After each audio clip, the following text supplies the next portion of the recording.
आपको बताएं, जस्टिस काजी फैज़ ईसा और सुप्रीम कोर्ट के जजेस के खिलाफ सोशल मीडिया पर हालिया किरदार कुशी मुहिम में सियासी जमात से जुड़े अकाउंट्स मुलव्वस निकले हैं। जजेस की बेगमात को एयरपोर्ट्स पर चेकिंग से मुस्तस्ना करार देने वाले एक पुराने खत को बाकायदा मनसूबा बंदी के साथ इस्तेमाल किया गया। इदारों की तहकीकात में जजेस को बदनाम करने की मुहिम के पीछे सियासी जमात से जुड़े जाने माने प्रोपेगेंडा अकाउंट्स निकले हैं।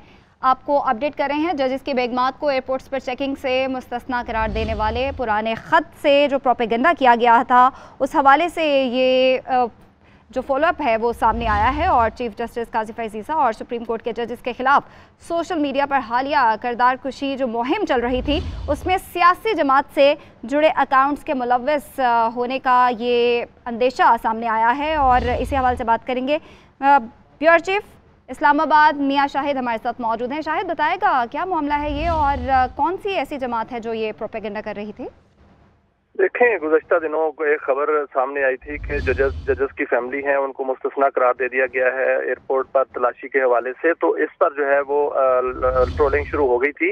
तो इस हवाले से बड़े इंकशाफात जो हैं वो सामने आए हैं, जिसमें एक सियासी जमात से जुड़े अकाउंट्स जो हैं वो इसमें मुलव्वस निकले हैं और जजेस की बेगमात को एयरपोर्ट पर चेकिंग के मुस्तस्ना करार देने वाले एक पुराने खत को बाकायदा तौर पर मनसूबाबंदी के साथ इस्तेमाल किया गया है और बगैर तहकीक के उछाले गए इस मामले को सोशल मीडिया पर अदलिया, जजेस और उनकी फैमिली से मुतल्लिक हतक-अमेज़ मुहिम चलाई गई। इदारों की तहकीकात में जजेस को बदनाम करने की मुहिम के पीछे सियासी जमात से जुड़े जाने माने जो प्रोपेगेंडा अकाउंट्स जो हैं वो निकले हैं और उनके जो साबिक चेयरमैन हैं उसके हवाले से भी ये बात की जा रही है कि उनके हवाले से उनको भी जो है वो साथ साथ इसमें शामिल हाल रखा गया है। और इसमें साबिक चेयरमैन जज जो है ज़ेबा के खिलाफ उनके खुली धमकियों वाला मामला जो था वो अभी तक ज़ेर समाअत है। तो वही सियासी जमात है जो इस पूरे जो ट्रोलिंग में मुलव्वस थी और हवाबाजी डिवीजन जो थी और उसने एक खत जारी किया था 12 अक्टूबर को। उस मुरासले को 2 माह बाद जो है वो इस्तेमाल किया गया और वो बुनियाद बनाकर बहुत सा जो है प्रोपेगेंडा किया गया। और इसके बाद उमर महमूद हयात के अकाउंट से जो है वो 16 दिसंबर रात 11:39 पर एक मज़कूरा मुरासला जो है वो पोस्ट हुआ। इस अकाउंट से बानी चेयरमैन पीटीआई के मुकदमात पर जजेस और अदलिया के पहले तनकीद का निशाना बनाया जाता था। ठीक है, शाहिद हमारे साथ मौजूद रहेगा, इसी पे बात करेंगे। हमें ज्वाइन किया है हाफिज़ एहसान साहब ने। सर, बहुत शुक्रिया आपके वक्त का। सर, ये पहली बार नहीं हुआ कि इस तरह तज़हीक अमेज़ जो है वो रवैया इख्तियार किया गया हो या सोशल मीडिया पे इस तरह की मुहिम जो है उसको प्रोपेगेंडा किया जाता है। सबसे पहले क्या कहेंगे और ये भी बताएगा कि एक स्पेसिफिक जमात का जो है वो इस हवाले से कि ये मुहिम के पीछे वो जमात है, तो क्या कहेंगे आप इस पर?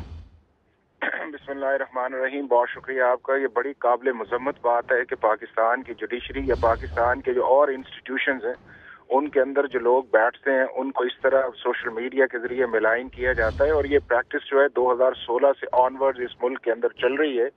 और स्पेशली जुडिशरी के कॉन्टेक्स्ट के अंदर कोई ऐसा पाकिस्तान का चीफ जस्टिस नहीं है, कोई ऐसा जज नहीं है कि जो इम्पोर्टेंट केसेस न सुनता हो और उसकी फैमिली को और उसको मिलाइन न किया जाता हो।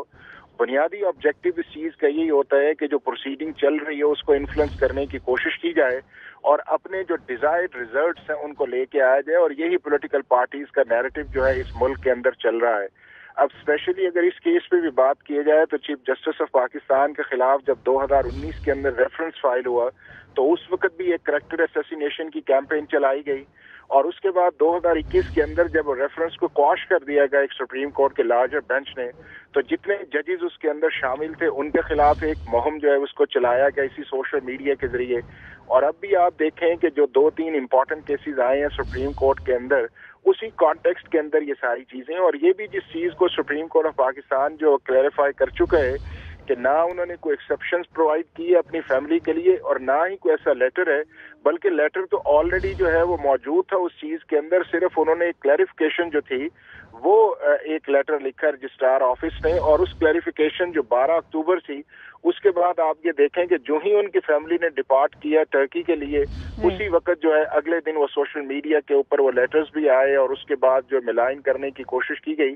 और बावजूद इस चीज के कि सुप्रीम कोर्ट ने उसको क्लैरिफाई भी कर दिया कि एएसएफ ने उनका जो बॉडी सर्च है वो भी जो एक एसओपी है उसको फॉलो किया اور چیف جسٹس آف پاکستان نے نہ کوئی پروٹوکول لیا VIP لاؤنج کا، اور نہ ہی انہوں نے گاڑی کو یوز کیا کہ جو جا کے تو جہاز کے ہینگر پہ جا کے لگتی ہے.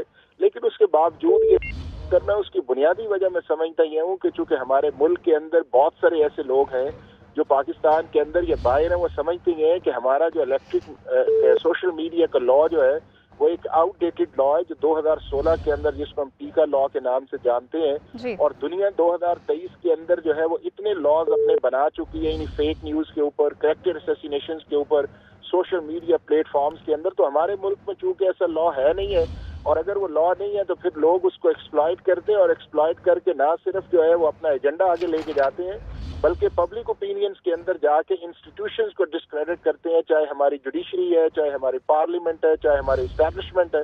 اور جس کے پاس بھی کوئی امپورٹنٹ میٹر آئے، چاہے وہ اسلام آباد ہائی کورٹ کے چیف جسٹس ہوں، چاہے فارمر چیف جسٹس ہوں، چاہے یہ چیف جسٹس ہیں، چاہے اس سے پہلے جو چیف جسٹس تھے، تو یہ جو ایک کریکٹر اسیسینیشن ہے، اس کو لا کے اسٹرنجنٹ میئرز کے ساتھ کنٹرول کرنا چاہیے تاکہ لوگوں کو بھی پتہ چلے، پروسیکیوٹ کیا جانا چاہیے، اور اس کی لا کی امپلیمنٹیشن ہو. بلکہ ڈیٹرنس بھی ایک آئے.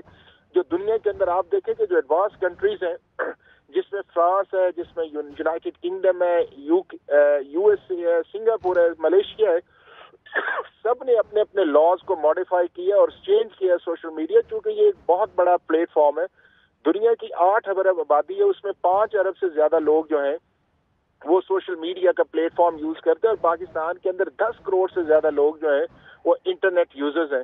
تو اس چیز جس لیول پہ چلی گئی ہے، آرٹیکل 9 کے اندر بالکل یہ ہے کہ فریڈم آف ایکسپریشن ہے، بٹ اس کے اندر آپ کی جو ہے وہ لمیٹیشنز بھی ہیں. ان لمیٹیشنز کو مد نظر رکھتے ہوئے گورنمنٹ آف پاکستان کو چاہیے کہ ایک اسٹرانگ لیجسلیشن کرے اور ان ساری چیزوں کو اسٹرانگلی لا کے ساتھ کرو کرے، تاکہ لوگ اپنی جو لا کی لمٹ ہے یا کانسٹیٹیوشن جو لمٹ ہے اس کے اندر رہ کے جو بھی فریڈم آف ایکسپریشن کریں، اننیسیسریلی جو ہے انسٹیٹیوشنز کو یا پرسنالٹیز کو ڈریگ نہ کر کے ڈسکریڈٹ نہ کریں. ٹھیک ہے، بہت شکریہ حافظ احسان احمد آپ کے وقت کا. ہمیں بتا رہے تھے، آپ اپنا تجزیہ دے رہے تھے، اور بیورو چیف اسلام آباد میاں شاہد بھی ہمارے ساتھ موجود تھے. آپ کا بھی شکریہ.